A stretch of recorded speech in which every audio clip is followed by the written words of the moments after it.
Good morning, everyone, and welcome to our weekly briefing. We have three folks in addition to myself this morning. We'll start with Kate Austin-Stanford from Public Health Madison, Dane County, and then we hope to have our clerk, Mary Beth Witzel-Bell, and we'll also hear from our city budget director, Laura Larson. So as per usual, we'll start with public health and have Kate come up first.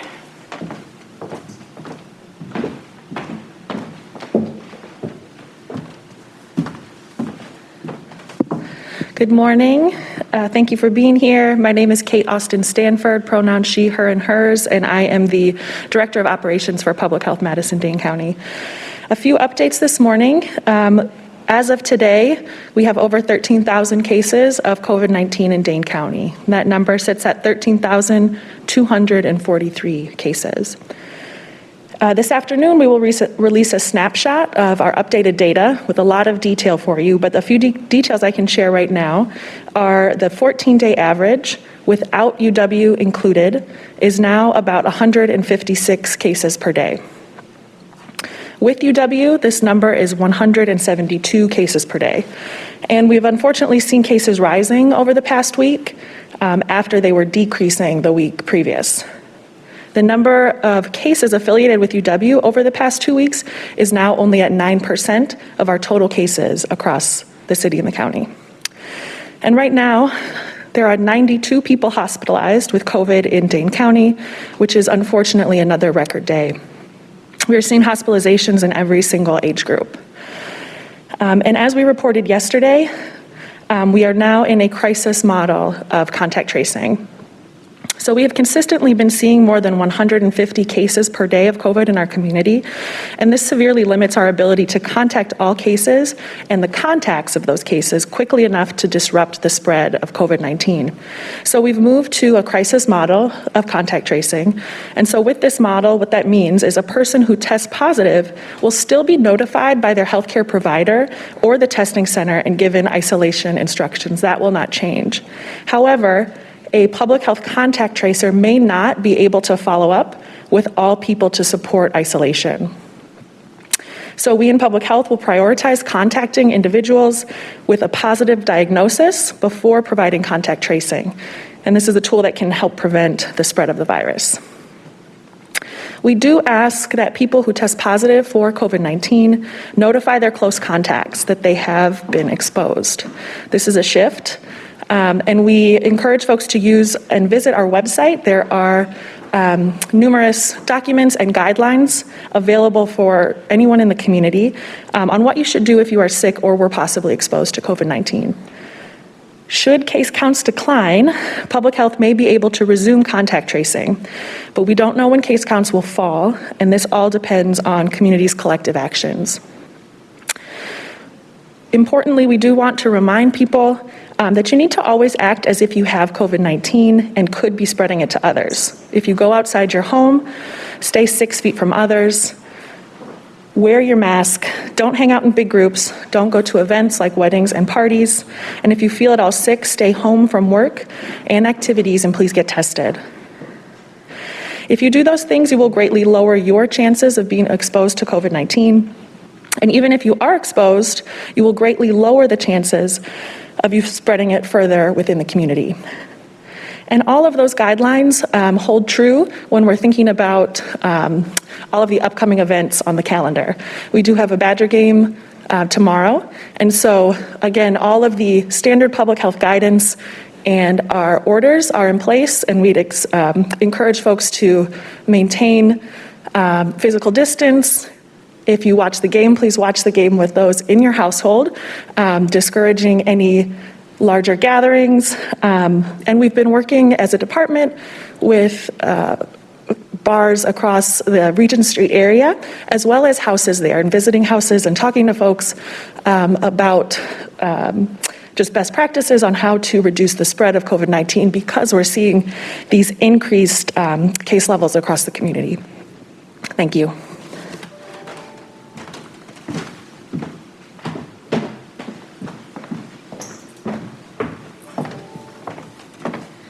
Thank you, Kate. Next, we'll hear from our amazing city clerk, Mary Beth Witzel-Bell, with some updates on the election.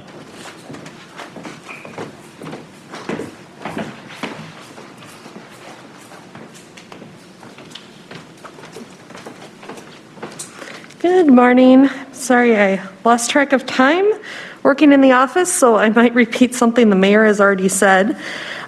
Due to the thunderstorms today, we had to make some changes to where in-person absentee voting would take place today, just to protect our workers, the voters, and our equipment that we're using. So we have in-person absentee voting in the clerk's office today until 7 p.m., indoors at UW-Madison Memorial Union from 11 to 6, and indoors at Hawthorne Library, Pinney Library, and Meadow Ridge Library today from 12 to 6, and then plan to resume at all locations outdoors for safety purposes again tomorrow.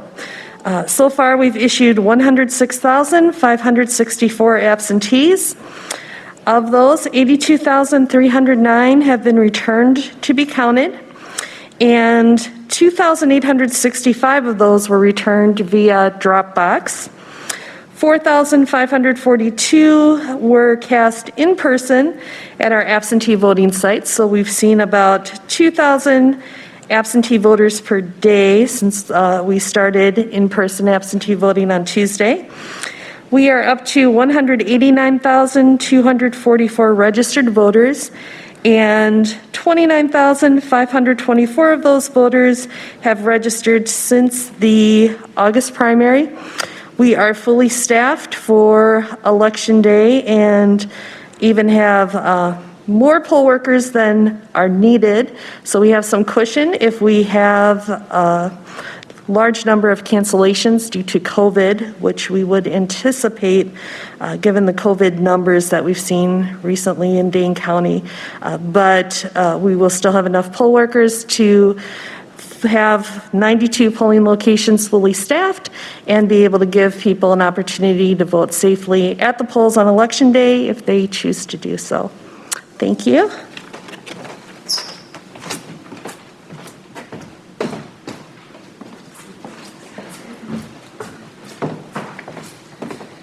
Thank you, Mary Beth. Next, we're going to hear from Laura Larson, who's our city budget director, who will be talking about our COVID recovery dashboard.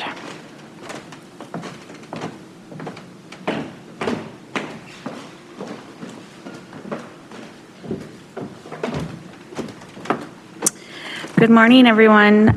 I'm here today to announce the exciting release of a project that we have been working on over the past 6 months to give residents a tool to interact with how our community is faring through the pandemic outside of the regular data that you all are used to seeing through the public health dashboard. So this tool includes 50 plus indicators over 9 categories that really help to tell a more complete story about how families and households are doing during these times. Our goal here is to translate trends that you're hearing about nationally in our economy and across the workforce into what is happening here in the Madison community. So you can find the tool by visiting the city's coronavirus website. And once you get to the coronavirus website, there is an option on the right-hand toolbar to visit the COVID recovery dashboard.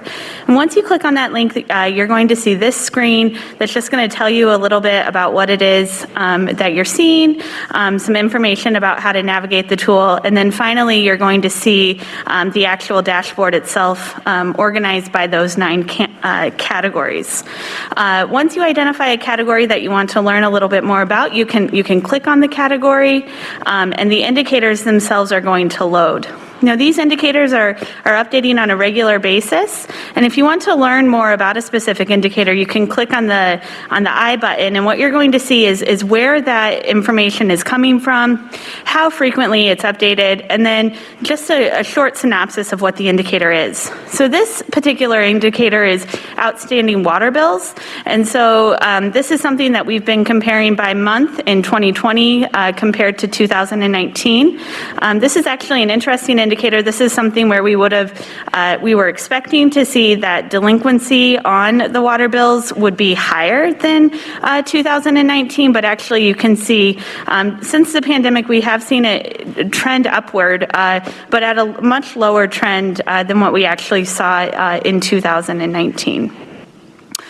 Some other tools to be aware of, on a monthly basis, we will be issuing a digest to summarize major changes that have happened over the previous month across each of these categories. And so each month you can come and visit here and see sort of what major changes are happening and sort of what that looks like across these different categories. And finally, if you have feedback or ideas for how we can improve this, or just ways that your organization would like to interact with this information, you can go ahead and contact the city's data team using the email that's included on the website, which is datateam@cityofmadison.com.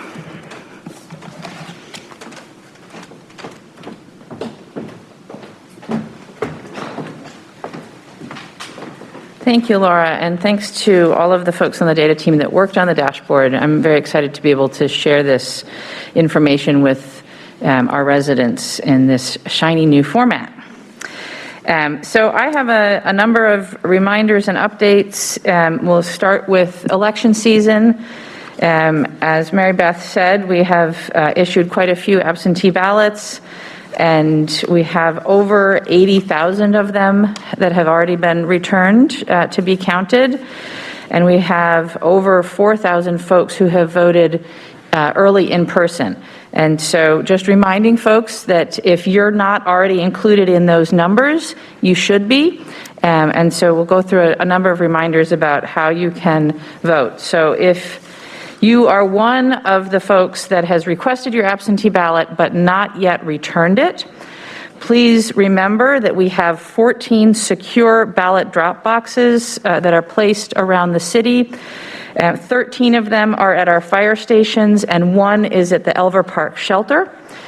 These are very secure drop boxes. They're made for the sole purpose of ballot collection. They're manufactured with a minimum of 1/4-inch steel, fully welded, and are designed to prevent damage and tampering.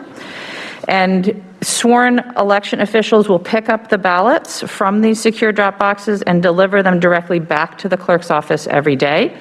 The last ballot drop pickup will occur by 5 p.m. the day before Election Day, and then the boxes will be closed and locked. So if you want to use a drop box, please find your nearest fire station or Elver Park, and you can bring your ballot back, slip it in the little slot. It's very easy and safe. You also have other options to return your absentee ballots.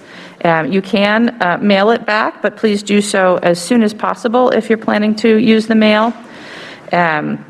You can bring it to the city clerk's office or any of our in-person absentee voting sites. Again, you can take it to a drop box, or you can bring it to your polling place on Election Day if you would like. Voters who have returned an absentee ballot to be counted may not vote at the polls on Election Day, but you can check whether the city clerk's office has received your ballot back in the mail by looking up your voter record at myvote.wi.gov, so you can be sure that your ballot has reached us. As the clerk said, we are in our early in-person absentee voting period. And the best site to check for which locations are open at what hours is cityofmadison.com/clerk, so that you can verify that the location you want is open today. Again, we have the clerk's office open today, the Memorial Union, and several libraries. In good weather, we will have additional sites on both UW, Madison College, and eventually Edgewood College campuses, and additional library sites as well.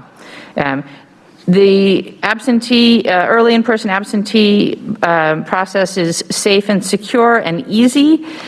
We have trained poll workers who are wearing vests and personal protective equipment and sanitizing everything in between voters, so you can feel safe and secure in accessing the vote that way. You will need to present an acceptable form of photo ID in order to vote. If you don't have a voting ID, the Dane County Voter ID Coalition is available to help you apply for a free Wisconsin ID card, and they can even set up a free cab ride to the DMV to do that. You can call the Dane County Voter ID Coalition at 608-285-2141. That's the Dane County Voter ID Coalition at 608-285-2141 if you need an ID to vote. A little bit of culture in our election season. We have worked with UW-Madison professor who challenged his class to design a series of nonpartisan posters to raise awareness on political issues and encourage voter empowerment and participation. So I want to say thank you to UW-Madison professor Enrique Nardi, who then entered into a partnership with the Art Department, the Madison Arts Commission, and the Madison Museum of Contemporary Art. And they selected some of these posters that are currently featured across the Contemporary Art Museum's State Street facade, so you can go see them if you'd like to. The featured posters are by Annie Claypool, Austin Wallenfang, Brittany Sousa, Katie Herrick, Annika Ide, and Spencer Fitzgerald, so congratulations to all those students. And the project was funded through the Madison Arts Commission's Blink Temporary Public Art Program that supports experimental, ad hoc, temporary works of art to sprout up throughout the community and then vanish, leaving residents and visitors eager to see what is next. For more information about that Blink program, please contact Madison Arts Program staff at madisonarts@cityofmadison.com. I'd also like to note that the clerk's office will be conducting the public test of election equipment. Public is invited to observe. That will be happening this weekend. It happens prior to, we always do this on a Saturday, so it's easier for folks to access it if they want. So that will be happening at 2713 East Washington Ave, starting at 9 a.m. on Saturday, October 24th. And going until 4 p.m. And then again on Monday, October 27th, 9 to 4. And the clerk's office will take a lunch. We appreciate them taking a break from noon to 1 p.m. each day. So if you're interested in that public test, feel free. The clerk's office does test all of the tabulators to make sure they accurately count votes on election day. Switching now to public health. Just want to emphasize that our numbers here in Madison and Dane County are very concerning in terms of the number of COVID-19 cases, and that much of what we're seeing in terms of the pattern of cases is related to people gathering in ways that they should not, in gatherings that are too large with too many people outside of their households. The City of Madison, UW-Madison, and Public Health Madison-Dane County are strongly recommending that people celebrate Halloween only with members of their own household and avoid holding or attending gatherings. We definitely have seen that parties and gatherings are a risk to the public due to COVID-19. We have canceled Freak Fest. So that we are asking people not to gather downtown on Halloween. If you do hold a Halloween event, and I will say the same thing holds true for any football events or any other gatherings, Indoor gatherings have to be limited to 10 people, not including your household members. Everyone must maintain that 6 foot of physical distance. Everyone must wear masks. Outdoor gatherings have to be limited to 25 people. The same rules, have to maintain the physical distance, have to wear your masks. I would encourage folks to bring your sanitizer, wash your hands, be very careful about, what you're touching and who you're close to. And we will be enforcing these rules particularly around football and Halloween. And Public Health Madison-Dane County is working with the City of Madison Police Department, the UW-Madison Office of Student Conduct and Community Standards, and the UW Police Department, as well as the City of Madison Attorney's Office, to ensure compliance with the public health orders. Public Health Madison-Dane County does have guidance on Halloween activities like trick-or-treating. Again, really recommend that you stick to members of your household, stay 6 feet away from others. If you do choose to give out candy, please consider leaving it out on your porch or your front step instead of directly handing it to people. Also, I want to remind folks that we are in flu season, and so highly recommend that you get a flu shot. Please, if you're able, go through your healthcare provider to do that. If you are uninsured, Public Health Madison-Dane County does have a free drive-through flu clinic at Alliant Energy Center. This is for Dane County adults and children over 6 months through 18 years who do not have health insurance, and Dane County children 6 months through 18 years old who have Badger Care or Medicaid. We're asking folks to enter the Alliant Energy Center for the flu clinic on Olin Ave so that you don't get caught up in the lines for the COVID-19 testing. So far in just 2 weeks, we've given flu shots to almost 500 people at the clinic, so that's great. It's open Tuesdays and Thursdays from noon to 8 p.m. and Wednesdays, Fridays, and Saturdays from 8 a.m. to 4 p.m. Free transportation is available. You can call the Public Health Transportation line at 608-243-0420. Again, that line is 608-243-0420. And now to more positive health topics. We are still in Walktober, which is being sponsored by the City of Madison Traffic Engineering Department, among others. And our theme of from the 18th to the 24th is to find out more about Madison's history on your walks. So featured walks include Native American mounds and walks in historical districts, and you can see the list of walk ideas at the city's traffic engineering website, which is cityofmadison.com/trafficengineering/walktober. Encourage folks, maybe not today with the rain, but to get outside and walk as much as you can. It's great for your mood and great for your physical health as well. Just want to remind folks that we are celebrating a major solar milestone here in the City of Madison.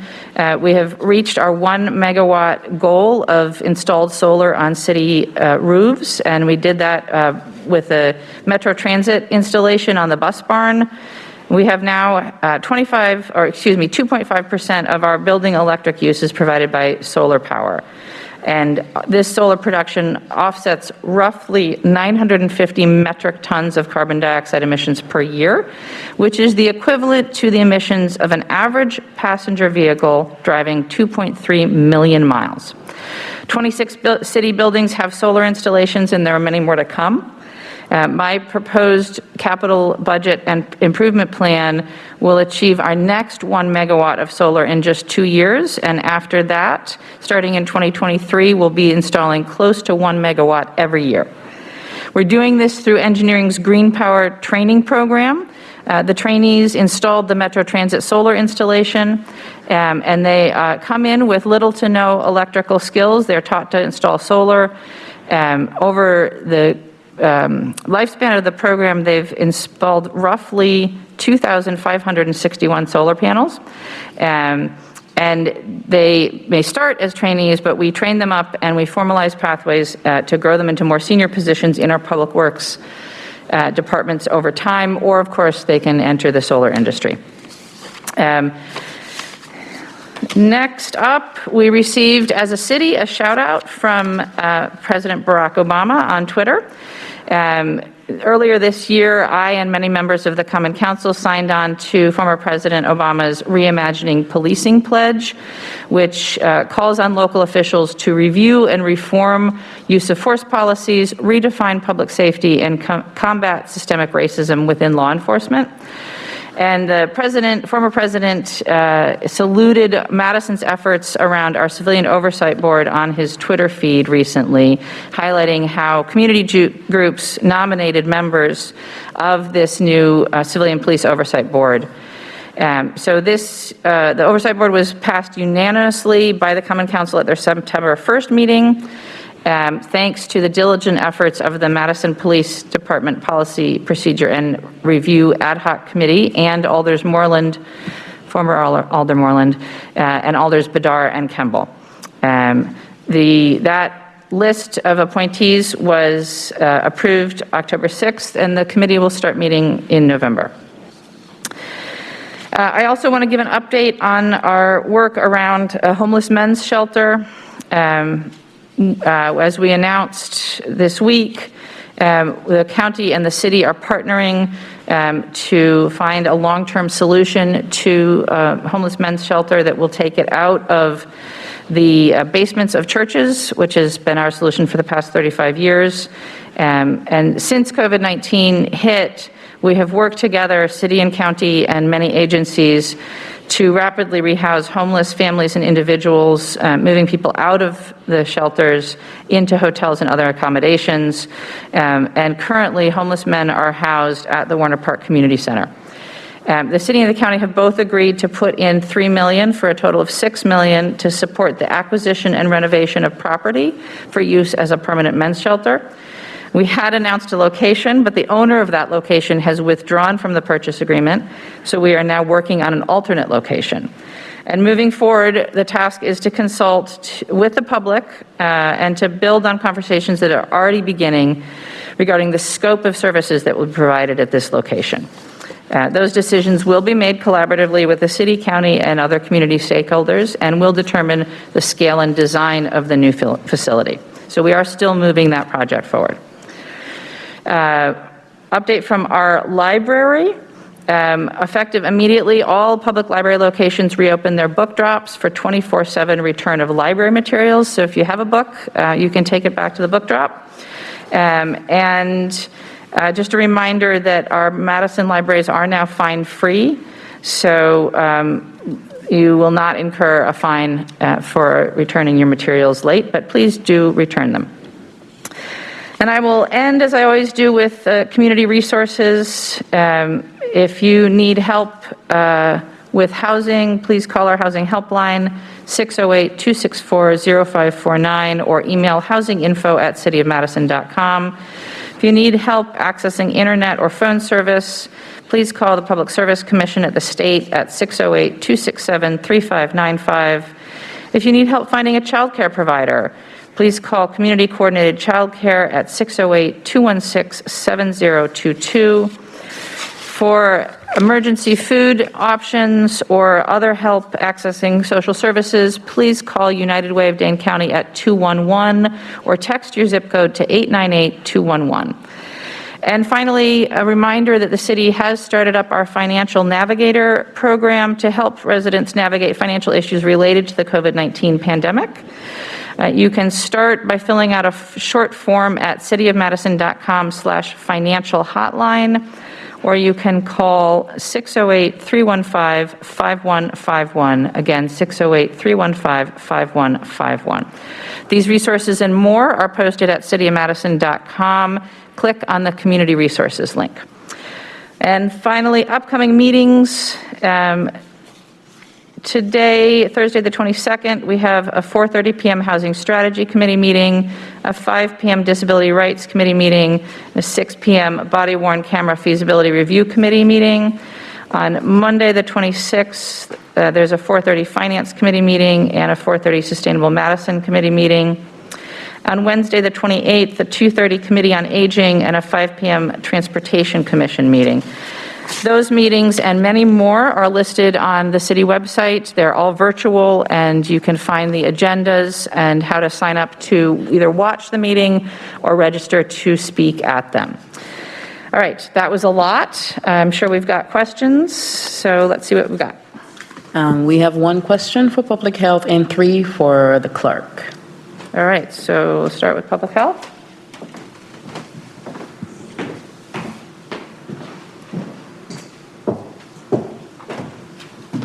Good morning, Kate. Good morning. The question for you is regarding emergency contact tracing, and it goes, yesterday, Public Health announced it would be moving to a crisis model of contact tracing. Per yesterday's press release, Public Health will be prioritizing contacted individuals with a positive diagnosis before providing contact tracing. Does this mean Public Health officials will stop tracing efforts for all people that are infected, that the infected person has been in contact with? If so, do you have a timetable for when standard operations will resume? Thanks for the question. Right now, we are shifting our priorities based on the level of cases in the community. We are focusing our efforts on contacting and having those conversations with folks who do have a positive diagnosis. This allows us to talk through with that individual who may be considered a close contact. We are then recommending that that individual contact their own contacts, because as of this moment, it is outside of our capacity to reach out to all of the contacts. We hope that this is a temporary solution to this rise in cases in the community. And again, if you are a close contact to someone who has a positive diagnosis, please look on our website. We do have resources available, really walking folks through step by step. What do I do if I was exposed? What do I do if someone in my household has a positive test? Someone at my workplace? Lots of different scenarios. And so we're encouraging lots of resources on our website to please look there. So another question just came in for you. How exactly will COVID-19 public health measures, including mask wearing and limitations on gatherings both indoors and outdoors, be enforced tomorrow during the Badger game? Will MPD be going door to door in the downtown area to break up gatherings that exceed those limits? How will those found in violations of guidelines be penalized? Thank you. Yes, so when, with this Badger football weekend coming forward, our orders are still in effect, asking folks to continue wearing those masks, to limit your gatherings, and to maintain that physical distance. We have tried to be proactive in working with establishments in that Regent Street area around Camp Randall, and also with in that neighborhood with houses that and homeowners and renters to talk through what the expectations are and to brainstorm and think about different ways to be together to comply with our orders. All of that said, there will be a team performing compliance checks. And however, we hope that folks do take that responsibility to keep themselves safe, to keep their neighbors safe, and that we can redirect our resources elsewhere, knowing that we are at capacity as a department. Thank you so much, Kate.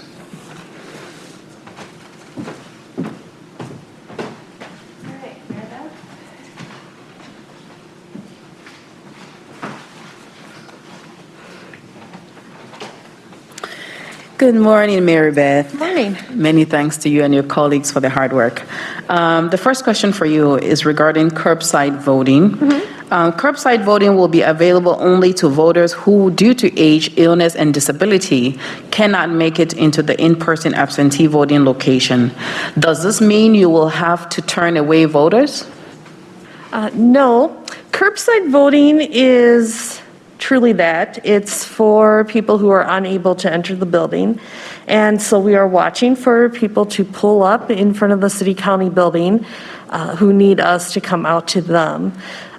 We also have been offering drive-up voting, where voters can just drive up, not get out of their car, and then vote either at the city county building or the libraries or Madison College sites.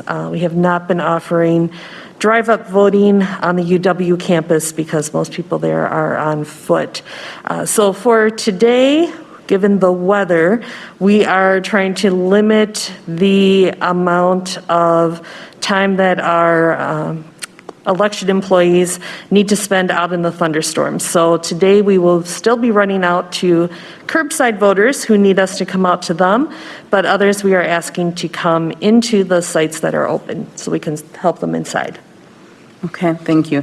The next question has to do with mail-in voting updates, and it says, on October 20th, Senator Tammy Baldwin again called on Postmaster Louis DeJoy to reverse changes that were causing mail delays in Wisconsin. Can you give us an update on the post office? Do you know how the sorting machines are operating if you have increased the number of passes? The number of Passes. passes?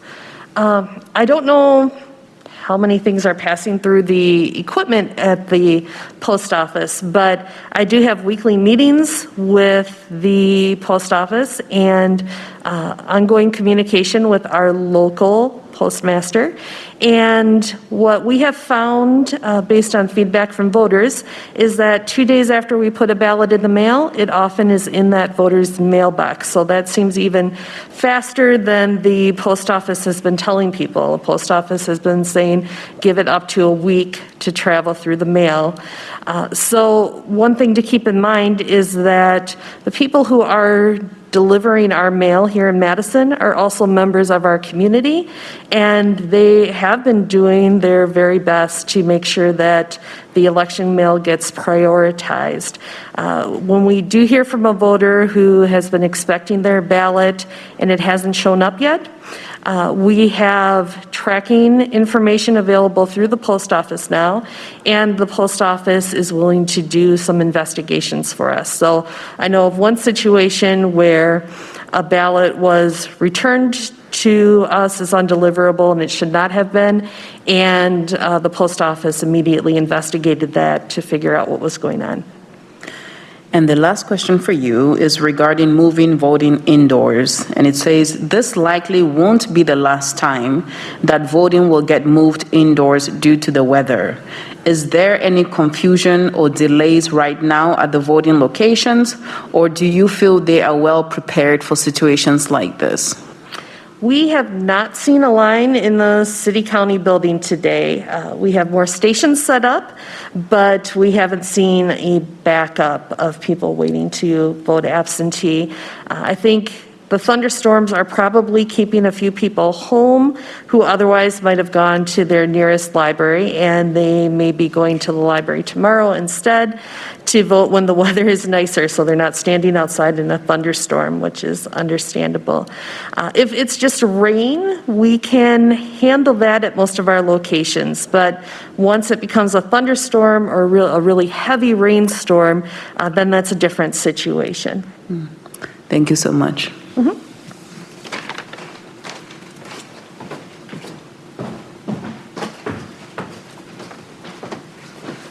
All right, any more questions? That's it for today, Mayor. All right, thank you all very much. We will see you next week.